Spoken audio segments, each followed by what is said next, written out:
شب اومد خاموشی در دل نشست، صدایی تو دیگر نمی آید بگروش. در کوچه های خامدش قدم میزنم،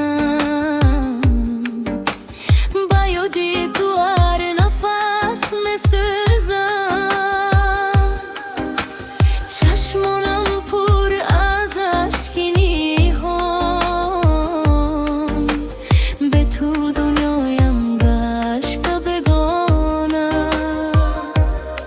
روزی من به تو شب تاریک است، نوری چشمم دیگر نمیرسد.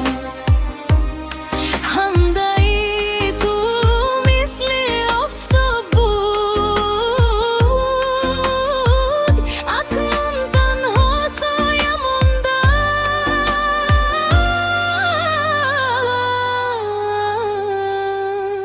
است. دلی تنها، دلی خسته، به تو میماند شکسته. چرا رفتی ودادا، گذاشتی مرا در غم غم. دلی من تو را میخواند اما تو نمیشنوی، در هر آرزویم تو هستی، لک بر نمیگردی.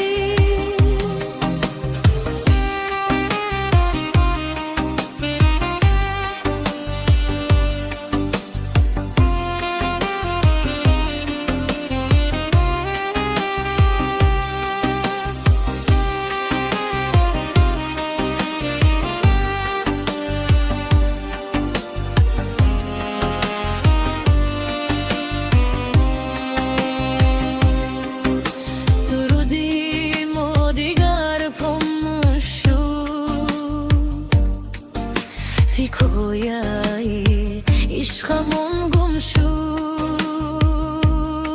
در راههای که یک جا میرفتیم،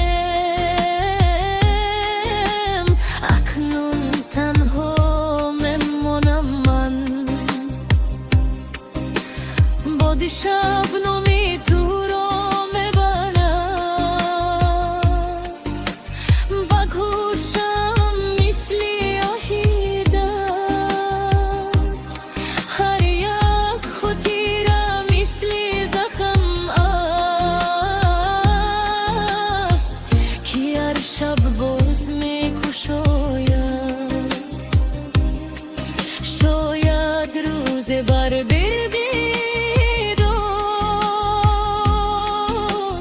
با چشمانی پر از نیاز. اما من دیگر امان نیستم، دل من شکسته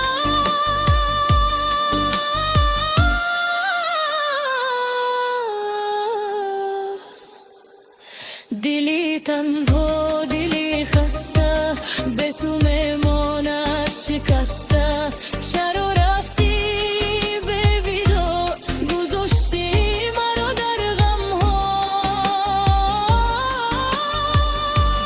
دل من تو را میخواند اما تو نمیشنوی، در هر آرزویم تو هستی، لک بر نمیگردی. شب میرود ولی درد میماند، عشقی تو در دل همیشه میماند. من میمانم با یادی تو در دنیای تنهایی.